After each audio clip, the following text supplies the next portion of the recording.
Yo les amis, c'est Pimpin, c'est parti pour la deuxième partie de la série Mission Drone. Donc en première partie on a vu les préparations, maintenant on va voir les démarches que j'ai effectuées pour réaliser cette mission vraiment dans le respect total de la réglementation.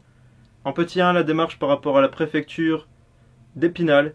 Donc tout simplement j'ai envoyé mon accusé de réception de déclaration d'activité ainsi que le CERFA de déclaration d'un vol en zone peuplée, donc en S3. Il faut envoyer ces deux documents à la DGAC territorialement compétente. Donc pour ma part, c'était celle d'Épinal. Donc tout simplement, vous trouverez les adresses mail sur le site de la DGAC. Vous allez recevoir une notification de la personne qui prend en charge votre dossier, qui stipulera qu'en l'absence de réponse de leur part, sur un délai de 7 jours, équivaut à une acceptation de leur part. Pour mon cas, ils ne m'ont pas répondu sous un délai de 7 jours, donc j'étais tranquille, ça valait acceptation de la déclaration.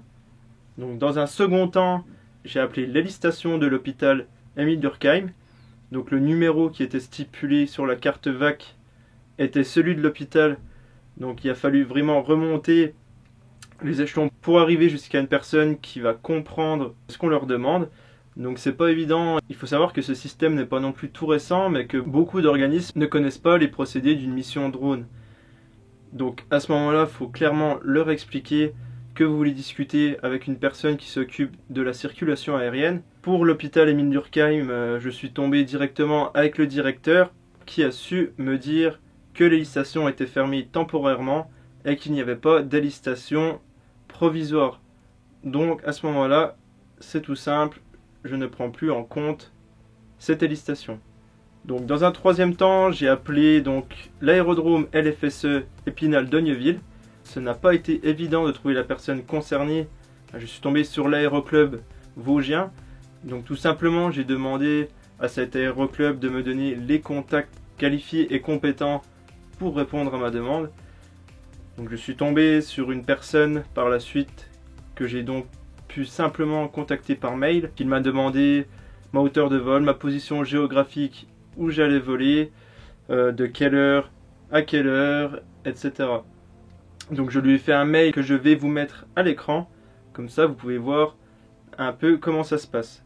Et grâce à ce mail, il ne m'a pas demandé de faire de protocole avec lui, mais il a pris les choses en main et a décidé de réaliser donc un NOTAM qui permet à tous les autres ULM, avions ou autres qui circulent dans la zone d'être au courant en fait de la mission que j'organisais moi-même sur Épinal. Donc voilà, une fois que vous avez réalisé tout ça, les démarches envers la préfecture, les aéroports, les aérodromes, etc., vous pouvez effectuer votre mission tranquillement.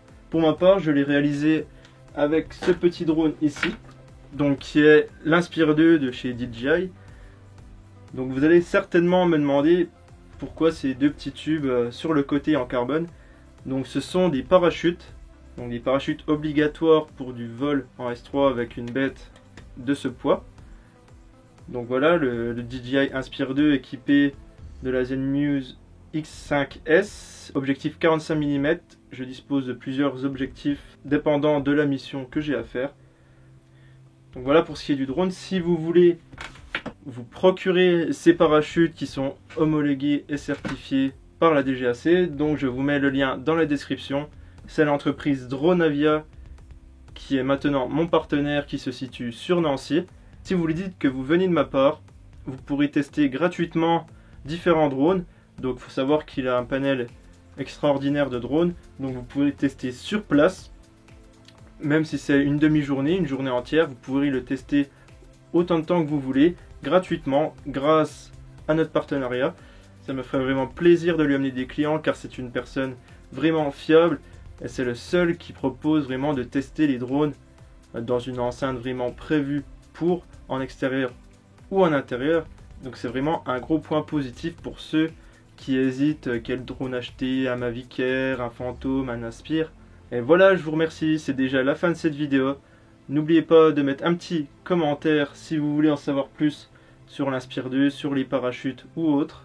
Et surtout, n'oubliez pas, droner en toute légalité. Ciao!